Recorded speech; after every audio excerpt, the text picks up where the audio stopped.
வணக்கம். இன்றைய முக்கிய செய்திகள். ராவேந்தர் பாரதிதாசனின் பிறந்தநாள் புதுச்சேரி அரசு சார்பில் இன்று கொண்டாடப்பட்டது. இதனையொட்டி பாரதி பூங்காவில் அமைந்துள்ள அவரது திருவுருவ சிலைக்கு துணைநிலை ஆளுநர் கைலாஸ்நாதன், செய்தி மற்றும் விளம்பரத்துறை செயலர் முகமது ஹசன் அபீத், இயக்குநர் சுரேஷ் ராஜ் ஆகியோர் மாலை அணிவித்து மரியாதை செலுத்தினர். இதனைத் தொடர்ந்து அமைச்சர் லட்சுமி நாராயணன், துணை சபாநாயகர் ராஜவேலு, சட்டமன்ற உறுப்பினர் பாஸ்கர் என்கிற தட்சிணாமூர்த்தி ஆகியோர் மாலை அணிவித்து மரியாதை செலுத்தினர். அதன் பின்னர் பாரதிதாசன் பேரன் கோ பாரதி தலைமையில் அவரது குடும்பத்தினர் மற்றும் பல்வேறு அரசியல் கட்சியினர், பொதுநல அமைப்பினர் பாரதிதாசன் சிலைக்கு மாலை அணிவித்து மரியாதை செய்தனர்.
புதுச்சேரி சட்டசபை தேர்தலுக்கான ஓட்டுப்பதிவு கடந்த 9ஆம் தேதி நடைபெற்றது. புதுச்சேரி பிராந்தியத்தின் 23 தொகுதிகளில் ஓட்டுப்பதிவு செய்யப்பட்ட மின்னணு ஓட்டுப்பதிவு இயந்திரங்கள் மற்றும் விவிபிஏடி இயந்திரங்கள் லாஸ்பேட்டை மகளிர் பொறியியல் கல்லூரி, மோதிலால் நேரு அரசு தொழில்நுட்ப கல்லூரி மற்றும் தாகூர் அரசு கலை மற்றும் அறிவியல் கல்லூரி ஆகிய 3 ஓட்டு எண்ணும் மையங்களில் 3 அடுக்கு பாதுகாப்பில் வைக்கப்பட்டுள்ளன. வரும் 4ஆம் தேதி ஓட்டு எண்ணிக்கை நடக்க உள்ளது. இதையொட்டி பாதுகாப்பு முன்னேற்பாடுகள் மற்றும் வசதிகள் குறித்து மாவட்ட தேர்தல் அதிகாரியான கலெக்டர் குலோத்துங்கன் ஆய்வு செய்தார்.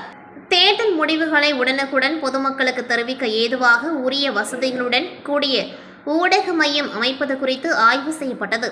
ஆய்வின் பொழுது சீனியர் எஸ்பிக்கள் கலைவாணன், நித்யா ராதாகிருஷ்ணன் எஸ்பி, ஸ்ருதி யாரகட்டி, நோடல் அதிகாரி சுதாகர், ஊடக நோடல் அதிகாரி சுரேஷ் ராஜ் மற்றும் பல்வேறு அரசு துறை சார்ந்த அலுவலர்கள் உடன் இருந்தனர்.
புதுச்சேரி மூலகுளத்தில் இயங்கி வரும் கிறிஸ்து பொறியியல் மற்றும் தொழில்நுட்ப கல்லூரியின் 19ஆம் ஆண்டு விழா செட்டப் ஃபெஸ்ட் 2026 சாம்பால் கல்வி அறக்கட்டளை குழுமத்தின் மேலாண் இயக்குநர் முனைவர் சாம்பால் அவர்களின் தலைமையில் 24/4/2026 அன்று கல்லூரி வளாகத்தில் மிக சிறப்பாக நடைபெற்றது. விழாவில் முனைவர் SR சாம்பால் அவர்கள் சிறப்புரை வழங்கி கல்லூரி ஆண்டிதழினை வெளியிட, விழாவின் தலைமை விருந்தினரும் நடிகருமான ஹர்ஷத் கான் அவர்கள், சிறப்பு விருந்தினர்களுக்கான திரைப்பட பின்னணி பாடகி சஞ்சனா அவர்களும், சன் நெட்வொர்க் குழுமத்தின் வர்ணனையாளர் எழிலரசி அவர்களும் பெற்றுக்கொண்டார்கள்.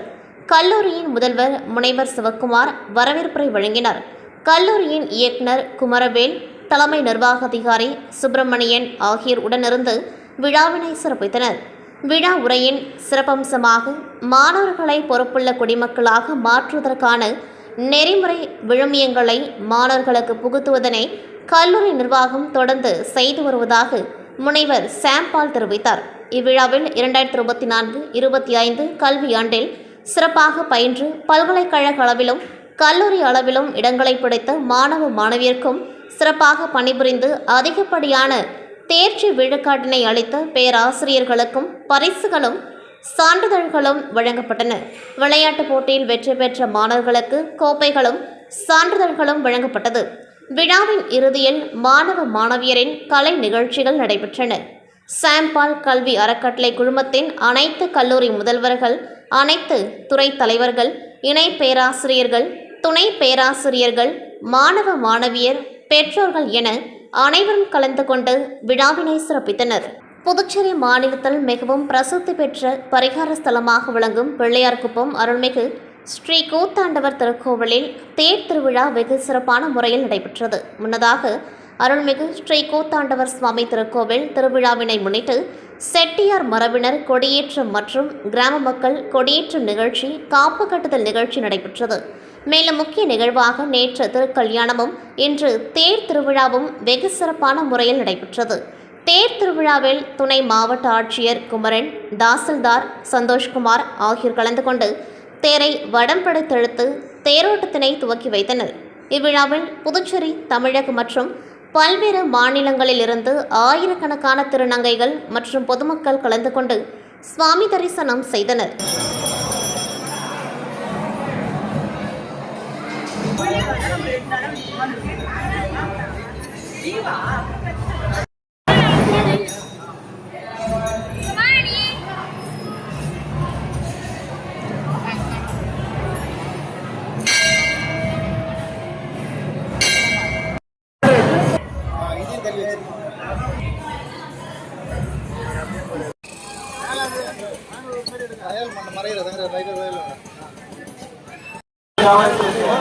கோயிலுக்கு உயிரான தீ விடப்பட்ட ஆளு அதை ஏழை விட போய் மக்கள்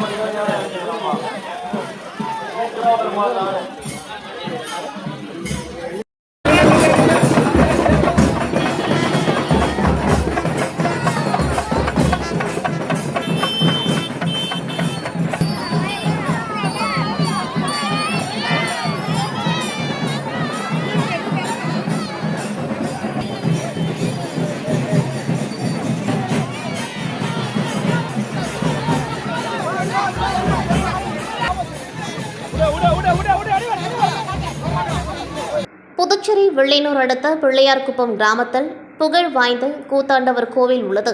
இக்கோவிலில் சித்திரை திருவிழா கடந்த 21ஆம் தேதி மீனாட்சி அம்மனுக்கு சாகை வார்த்தல், ஊரணி பொங்கல் மற்றும் கொடியேற்றத்துடன் தொடங்கியது. தொடர்ந்து சுவாமிக்கு சிறப்பு அபிஷேகமும் மற்றும் இரவு நேரங்களில் தீப ஆராதனையும் நடைபெற்றது. இந்த விழாவில் தமிழகத்தின் அனைத்து மாவட்டங்கள் மட்டுமின்றி இந்தியாவின் பல்வேறு மாநிலங்களில் இருந்தும் வெளிநாடுகளில் இருந்தும் நூற்றுக்கணக்கான திருநங்கைகள் கலந்து கொண்டார்கள். மேலும் இவர்களை மகிழ்விக்கும் வகையிலும் உற்சாகப்படுத்தும் விதமாக பல்வேறு நடன நிகழ்ச்சிகள், கிராமிய பண்பாட்டு கலை நிகழ்ச்சிகள் மற்றும் அழகி போட்டிகள் நடத்தப்பட்டது. இதில் ஏராளமான திருநங்கைகள் உற்சாக நடனமாடி தங்கள் மகிழ்ச்சியை வெளிப்படுத்தினர். தொடர்ந்து நடைபெற்ற திருநங்கைகளுக்கான மிஸ் பிள்ளையார்குப்பம் மற்றும் மிஸ் திருநங்கை அழகி போட்டிகள் நடத்தப்பட்டது. இதில் ஏராளமான திருநங்கைகள் கலந்து கொண்டு வண்ண ஆடைகள் அணிந்து ஒய்யாரமாக நடந்து பார்வையாளர்களை கரங்கடித்தனர்.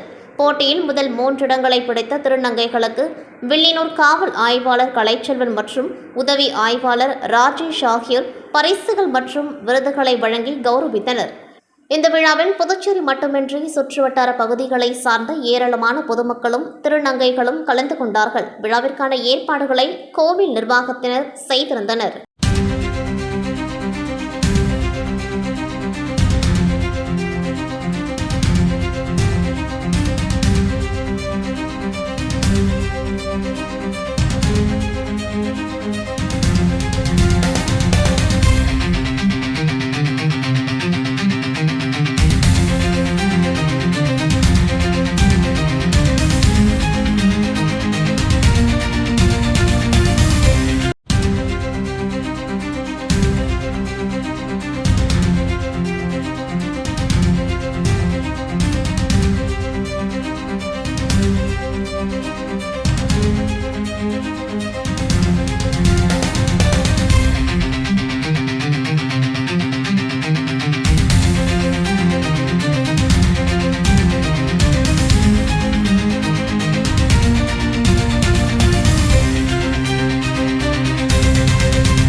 பேருந்துகளில் அதிக ஒலி எழுப்பும் ஏர் ஹாரன்களை பயன்படுத்தி அதிவேகத்தில் ஓட்டி செல்வதாகவும் டிரைவர்கள் குடித்துவிட்டு ஓட்டுவதாகவும் போக்குவரத்து போலீசாருக்கு புகார் வந்தது.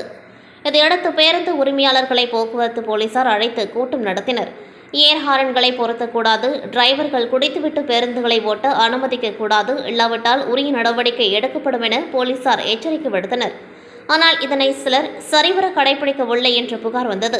இதையடுத்து போக்குவரத்து எஸ்பி ரட்சனா சிங் தலைமையில் போக்குவரத்து இன்ஸ்பெக்டர் வெங்கடாச்சலபதி மற்றும் போலீசார் புதுச்சேரி புதிய பேருந்து நிலையத்தில் பேருந்துகளில் அதிரடி சோதனைகளை மேற்கொண்டார்கள்.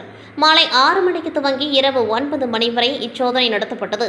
அப்பொழுது புதுச்சேரியில் இருந்து மதகடிப்பட்டு மற்றும் கன்னியாகுமரிக்கு செல்லும் தனியார் பேருந்து டிரைவரை அதற்குரிய கருவி மூலம் சோதனையிட்டதில் அவர் மது குடித்திருந்தது தெரியவந்தது. இதையடுத்து அவரை கீழே இறக்கி அவர் மீது போலீசார் வழக்கு பதிவு செய்தனர். மேலும் தமிழக அரசு பேருந்துகள் மற்றும் 14 தனியார் பேருந்துகளில் தடையை மீறி அதிக ஒலி எழுப்பும் ஏர் ஹாரன்களை பயன்படுத்தப்பட்டிருந்ததை கண்டுபிடித்தனர். அவற்றை போலீசார் கைப்பற்றினர். மேலும் இது தொடர்பாக வழக்கு பதிந்து தலா ரூபாய் 1000 வீதம் 15 பேருந்துகளுக்கு மொத்தம் ரூபாய் 15,000 அபராதம் விதித்தனர். இதுபோல் விதி மீறல்களில் ஈடுபடுபவர்கள் மீது தொடர் நடவடிக்கை எடுக்கப்படும் என போலீசார் தெரிவித்தனர்.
பாண்டிச்சேரி காஸ்மோபாலிட்டன் சங்கம் மாவட்ட ஆளுநர் அலுவல் வருகை விழா சிவகவி ஹோட்டலில் சிறப்பாக நடைபெற்றது. சங்கத்தின் தலைவர் GV கிருஷ்ணமூர்த்தி அனைவரையும் வரவேற்றார். சங்கத்தின் செயலாளர் திருவேங்கடம் ஆண்டறிக்கை வாசித்தார். மாவட்ட ஆளுநர் ராஜா சுப்பிரமணியம் சிறப்புரையாற்றினர். முன்னாள் ஆளுநர்கள் ராஜலட்சுமி, சுபாஷ் சந்திரபோஸ், நிர்வாகிகள் மதிவாணர் மற்றும் மாவட்ட நிர்வாகிகள் கலந்து கொண்டு வாழ்த்துரை வழங்கினர். மேலும் சங்கம் சார்பில் காலப்பட்டு சாய்பாபா கோவிலுக்கு நிதி வழங்கப்பட்டது. இறுதியாக பொருளாளர் சிவகுமார் நன்றி கூறினார்.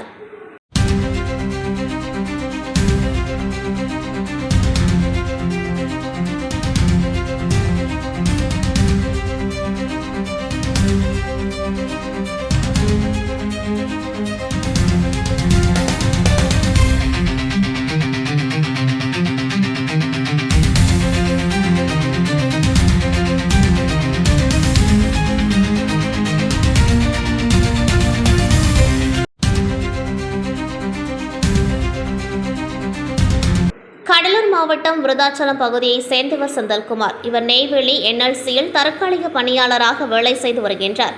இவருக்கும் புதுச்சேரி லாஸ்பேட்டையைச் சேர்ந்த சுவாமிநாதன் என்பவருக்கும் நண்பர்கள் மூலம் பழக்கம் ஏற்பட்டுள்ளது. கடந்த 2020ஆம் ஆண்டு செந்தில்குமார் மனைவிக்கு அஞ்சல் துறையில் வேலை வாங்கி தருவதாக கூறி செந்தில்குமாரிடம் சுவாமிநாதன் ரூபாய் 3 லட்சம் பெற்றுள்ளார். பிறகு சிறிது காலம் கழித்து கொரோனாவால் அந்த வேலை தடைப்பட்டு விட்டது. பின்னர் ரயில்வே துறையில் அமைச்சரிடம் ஒதுக்கீட்டில் வேலை வாங்கி தருகிறேன் என்று சுவாமிநாதன் கூறியுள்ளார். இதையடுத்து செந்தில்குமாரின் சகோதரியின் மகன் தமிழ்ச்செல்வனுக்கு வேலை வாங்கி தருவதாக சுவாமிநாதன் கூறி மேற்கொண்டு பணம் கேட்கவே இதனை நம்பி செந்தில்குமார் முன்பணமாக ரூபாய் 3 லட்சம் பணத்தை சுவாமிநாதன் உறவினர் ராஜசேகரன் மற்றும் அவரது மனைவி நகுமி நாணமணி ஆகியோரிடம் கொடுத்துள்ளார். பிறகு 2021ஆம் ஆண்டு சுவாமிநாதன் அறிவுறுத்தலின் பேரில் அவரது நண்பர் சிவராமனிடம் ரூபாய் 14 லட்சம் கொடுத்ததாக கூறப்படுகின்றது. அதன் பின்னர் சுவாமிநாதன் தமிழ்ச்செல்வனை டெல்லிக்கு அழைத்து சென்று ரயில்வே துறையில் வேலை கிடைத்துவிட்டது என பணி ஆணையை கொடுத்துள்ளார். இதனால் வேலை கிடைத்துவிட்டது என செந்தில்குமார் மகிழ்ச்சி அடைந்தார். பிறகு அவர் தன்னுடைய நண்பர், மகன்கள், உறவினர்கள் என மேலும் 4 பேருக்கு வேலை வாங்கி கொடுக்குமாறு கேட்டுள்ளார். இதற்காக அவர்களிடமிருந்து ரூபாய் 64 லட்சம் சுவாமிநாதன் பெற்றுள்ளார். அவர்களுக்கும் ரயில்வேயில் வேலை தயாராகிவிட்டது என கூறி பணியாணை கடிதம் ஒன்றை வழங்கியுள்ளார். நாளடைவில் சுவாமிநாதன் கொடுத்த பணியாணை போலி என தெரிய வரவே அவர்கள் கொடுத்த மொத்த பணம் ரூபாய் 87 லட்சத்தையும் திருப்பி கேட்டுள்ளனர். ஆனால் சுவாமிநாதன் மற்றும் அவரது உறவினர்கள் நண்பர்கள் பணத்தை திருப்பி கொடுக்காமல் தொடர்ந்து ஏமாற்றி வந்துள்ளனர். இதுகுறித்து லாஸ்பேட்டை காவல் நிலையத்தில் செந்தில்குமார் நேற்று முன்தினம் புகார் அளித்தார். அதன் பேரில் சுவாமிநாதன் உட்பட 5 பேர் மீது போலீசார் வழக்கு பதிந்து அவர்களை தேடி வருகின்றனர். ஸ்ரீ வெங்கடேஸ்வரா மருத்துவக் கல்லூரி மருத்துவமனையில் 12வது பட்டமளிப்பு விழா நடைபெற்றது. விழாவில் ஸ்ரீ ராமச்சந்திரா கல்விக் குழுமத்தின் தலைவர் ராமச்சந்திரன், நிறுவனர் ராதா ராமச்சந்திரன், நிர்வாக இயக்குநர் ராஜீவ் கிருஷ்ணா ஆகியோர் கலந்து கொண்டு குத்துவிளக்கேற்றி விழாவை துவக்கி வைத்தனர். கல்லூரியின் முதன்மை நிர்வாக அதிகாரி மௌஷ்மி ராஜீவ் கிருஷ்ணா அனைவரையும் வரவேற்று பேசினர். விழாவில் சிறப்பு விருந்தினராக புதுச்சேரி முதல்வர் ரங்கசாமி கலந்து கொண்டு மருத்துவ பட்டம் பெற்ற மாணவர்களுக்கு பட்டத்தை வழங்கி வாழ்த்து பேசினார். முதுநிலை மருத்துவ மாணவர்களுக்கு 67 பேருக்கும் முதுநிலை பட்டமும், அதனைத் தொடர்ந்து புதுச்சேரி பல்கலைக்கழகத்தின் சார்பில் 12 பேருக்கு தங்கப் பதக்கங்கள், சான்றிதழ் வழங்கப்பட்டது. அதனைத் தொடர்ந்து மருத்துவ படிப்பை முடித்த 147 பேருக்கு இளங்கலை மருத்துவ பட்டங்கள் வழங்கப்பட்டது. இந்த நிகழ்ச்சியில் மருத்துவக் கல்லூரியின் முதன்மை இயக்குநர் டாக்டர் வித்யா ரங்கராஜன், இயக்குநர் டாக்டர் ரத்னசாமி, மருத்துவ கண்காணிப்பாளர் ஜோசப் ராஜ், துணை மருத்துவ கண்காணிப்பாளர் சுரேஷ் ஆகியோர் கலந்து கொண்டார்கள். கல்லூரி சேர்மன் ராமச்சந்திரன் பிறந்தநாளை முன்னிட்டு இந்திராணி செவிலியர் கல்லூரி மாணவர்கள் ஒருங்கிணைந்து இரத்த தான முகாம் நடைபெற்றது. இந்த நிகழ்ச்சிக்கான ஏற்பாடுகளை கல்லூரியின் சிறப்பு அதிகாரி ரமேஷ் மற்றும் ஜேம்ஸ் ஆகியோர் செய்திருந்தனர். இந்த நிகழ்ச்சியில் ஸ்ரீ வெங்கடேஸ்வரா கல்விக் குழுமத்தை சேர்ந்த முதல்வர்கள், துணை முதல்வர்கள், பேராசிரியர்கள், துணை பேராசிரியர்கள், மாணவர்கள், பெற்றோர்கள் என பலர் கலந்து கொண்டார்கள்.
புதுச்சேரியின் சுற்றுலா தலத்தில் முக்கியத்துவம் வாய்ந்ததாக பாரதி பூங்கா உள்ளது. தினமும் பூங்கா காலை 6 மணி முதல் மாலை 7 மணி வரை திறந்திருக்கும்.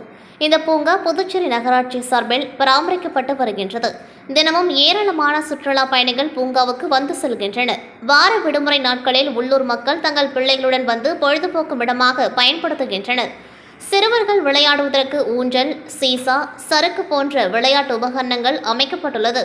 மேலும் சிறுவர்கள் விளையாடி மகிழ அங்கு ஒரு செயற்கை குன்று அமைக்கப்பட்டது. இதனை சுற்றி பாதை அமைக்கப்பட்டு சிறுவர்கள் குன்றின் மீது ஏறி விளையாடுவதற்கு வழிவகை செய்யப்பட்டிருந்தது. இவற்றின் மீது சிறுவர்கள் ஏறி இறங்கும்பொழுது ஒரு மலை மீது ஏறி இறங்கிய உணர்வு கிடைக்கும் என்பதால் இதற்காகவே ஏராளமான சிறுவர்கள் பூங்காவுக்கு வருவது வழக்கம். இந்நிலையில் இந்த செயற்கை குன்றை நாளடைவில் பராமரிக்காததால் அவை சேதமடைந்துவிட்டது. இதனால் குன்றின் மீது ஏறும் நடைபாதை சரிந்தும் அவற்றின் மீது போடப்பட்டிருந்த தரைகள் பெயர்ந்தும் காணப்படுகின்றது. மேலும் குன்றின் மீது வளர்க்கப்பட்ட தாவரங்கள் இந்த வெயிலுக்கு காய்ந்து இறக்கும் நிலை ஏற்பட்டுள்ளது. தற்போது அந்த செயற்கை குன்று பாதுகாப்பானதாக இல்லாத போதும் சிறுவர்கள் கீழே விழுந்து விடுவோம் என்ற ஆபத்தை உணராமல் அந்த குன்றின் மீது ஏறி விளையாடி வருகின்றனர். எனவே நகராட்சி நிர்வாகம் இந்த செயற்கை குன்றை சீரமைக்க வேண்டும் என பொதுமக்கள் கோரிக்கை விடுக்கின்றனர்.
இத்துடன் செய்திகள் நிறைவடைகின்றது. நன்றி, வணக்கம்.